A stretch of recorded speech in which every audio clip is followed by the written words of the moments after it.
Hi everyone, welcome back to my channel. Welcome to our DIY decoration guide on transforming vintage Puja Chauki with Mandala stickers, where we will show you how to revive its charming, beautiful, effortlessly. First, clean your Puja Chauki thoroughly with a mild detergent to ensure a smooth surface for the tiles stickers. And now let's introduce our stunning Mandala stickers, especially designed to add a touch of elegance to any surface. Begin by carefully peeling off the backing of the stickers and aligning it with the desired position on the chalky, and smoother any air bubbles and wrinkles using a card or your finger, ensuring a perfect adhesion. Repeat the process with each stickers following your desired pattern or design. Feel free to mix and match different stickers, color or pattern to create a unique and personalized look. Once all the stickers are applied, admire the stunning transformation of your vintage Puja Chauki. With these mandala stickers, you have effortlessly revived the vintage charm and add a touch of modern elegance to your Puja Chauki.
So why wait? Enhance your space and impress your guest with this easy and affordable DIY project.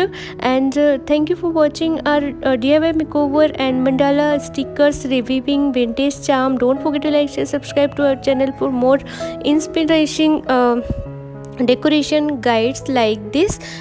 Till then, bye, take care guys. Thank you for watching my video.